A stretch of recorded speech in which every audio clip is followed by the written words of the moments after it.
Well, Kerry, Yes, hi. thank you so much for helping with my project. Yes, sir. Could you say a little bit about yourself? Well, tell me your name again. I'm Nathan. Nathan. Okay, hi, Nathan.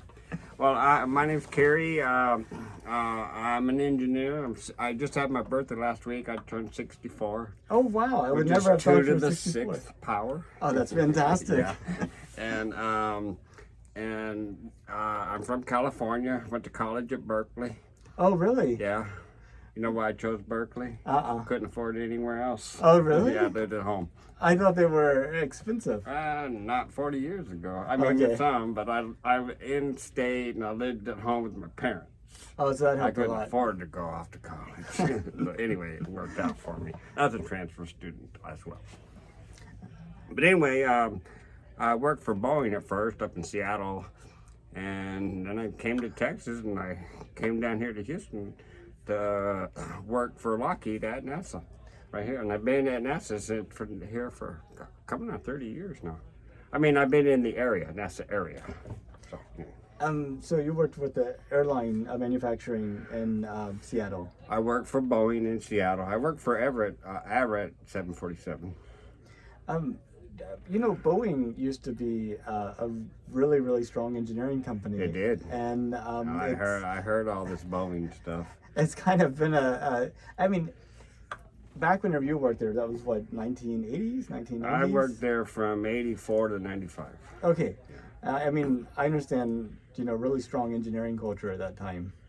Yeah, is that- yeah. Well, that's what I heard about Boeing. Yeah. They're people at the top are no longer engineers; they're accountants. Right. And also, I Yeah. mean, the headquarters is no longer in Right, Seattle. was It's in, now in Chicago. it was in Chicago, but they're moving that too. I forget they? where they're moving. Yeah, there's too the much crime in Caymans, Chicago. Too much crime in Chicago. I've Okay. heard that. They must have already moved out. Yeah, I've read that before too. Yeah.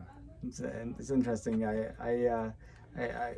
I hope they get back to their roots at some point. Oh, I do too. I do too. But Boeing though is launching Starliner tomorrow. What is Starliner? It's a spacecraft to carry people to the International Space Station. Cool, so I worked on that's space gonna station be- stuff here too. Oh, at Lockheed. Yeah, That's Lockheed and a little bit of Boeing here and a tiny bit, and then I got out of it and went out different field and always been an engineer though. yeah, a lot of good engineers there. Did you know that NASA's planning to send astronauts back to the moon? You mentioned it, and I've heard that. Yeah, I mean, of course, it's always been, even since last we went. Well, it was 72, I believe, right? That's right. Yeah. You know, we always wanted to go back, but of course, the cost. Right. You can make it cheaper. The cost and the science behind it and all that. And we can't use the old Apollo technology. And We got also, to design all this new stuff. safety standards were different back then too. True, yes. Maybe. But so in 1972, how old were you in 1972? Well, let me tell you this first. The 1969 moon landing is probably the very earliest memory of a big news event of my life. Okay. I remember a little bit before that, kind of, but you know, that itself, landing on the moon, I remember watching, I was 9 years old in 69, so I was born in 60. You know, that's one of my earliest memories. And I don't remember all the details, you know. And of course, then it got, oh, it's easy, just go to the moon, bam, you know. But now, you know, you read about it, you know, it took a lot of testing and, you know, and the Apollo 1 blew up and that's kind of, you know, I don't remember that, but of course I know it now because I love history. So.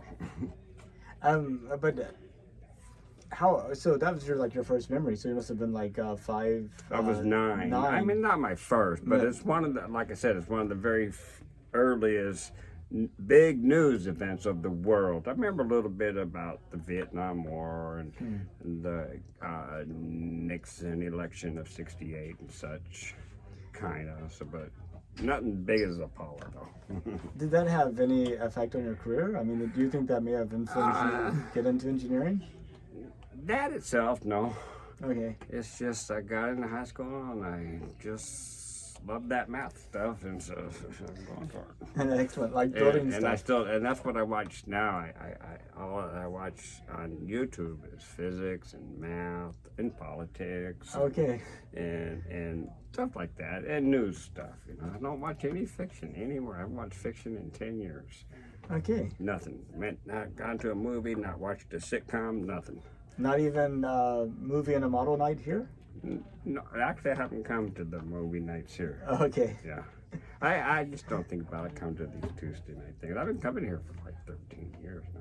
That's pretty Then I neat. stopped for a while. I started coming back. So in the past 200 years, you know, the development of technology has been really amazing. Right. We invented the telegraph, we invented the steam engine, the gasoline engine, you know, the telephone, radio, TV, you know, electrical power networks, the computer, the electric calculator, the internet. You know, so whenever you think ahead 200 years, it's really hard to imagine what it is. But in 200 years from now, Yeah. do you think we're like people like us are sitting on the moon at maker spaces there? I think and in on 200 Mars? years, I hope we got some, you know, moon colonization, and then we're going to have the oxygen up there and such, and you know, and have suits, and you know, it's going to be different, but it can happen, sure. You know, especially, you know, when you think 200 years back of what's happened from then to now, you know. You know, I remember as a young kid too, you know, Robert Goddard, the rocket guy. Right. You know, he- Oh, you remember him? I know, yeah, I know a little bit, yeah. Oh, okay. Like I said, I love history. Next to engineering, when I was in college, I had to take, you had to take humanities stuff. You had to take humanities, you know, a certain amount of units, but you had to take like 3 classes in a certain subject. Sure. So I did it in history. History. I had to take U.S. history. Everybody has to take that, graduate. But they had history of astronomy and a history of physics. And those were just wonderful classes. And so I started learning that. And that's what I read about now, history of too. I read history on YouTube and such. Not read it, but watch it. And so I learned all the history because it's so interesting. It's just so interesting. Have you heard of a book called How We Got to Now? It's like no. I think it's like 7 or 8 innovations that transformed the world, and they like they weave it together as a story. You know, like glass making, and you know, made lenses, but then you like had the printing press made, and Right, everybody right. realized that they were short-sighted. So then Uh-huh. you know, it kind of caused this big explosion, like lens making, which Okay, then yeah, I led never to heard that one. It's telescopes and to yeah. microscopes, and then Right, that really right, expanded. yeah. Uh-huh. It has a number of stories like that. I think you'd really like it, actually. Oh, I like I said, I love history. Yeah. You know, Galileo invented the telescope. Newton modified his own version. Uh-huh. Yeah.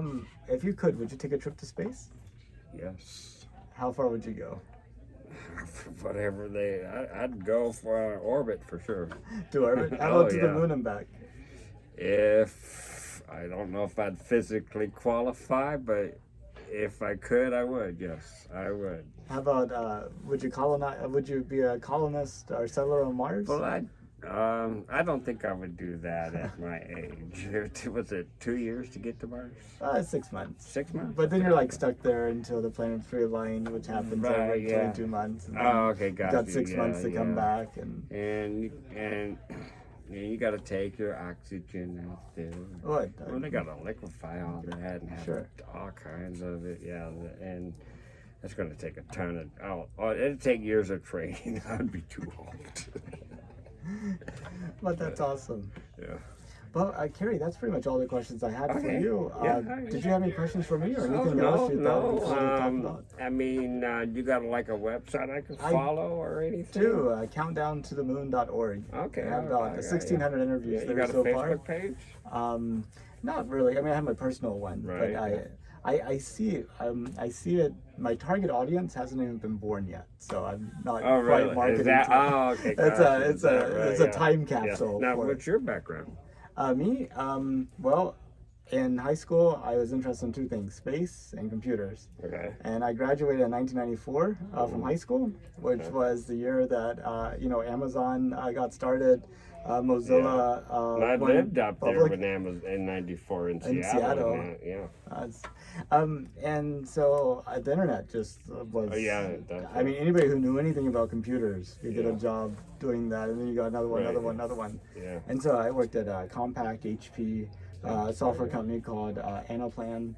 And then a couple years ago, I decided to apply to NASA to work in mission controls. So right. now I'm working on the space station program in Are you mission from control. the Houston area? I am. I was born here, but I grew up in Southeast Texas, Beaumont, Orange, that area. Okay, yeah. So, Cool. yeah. So that's me.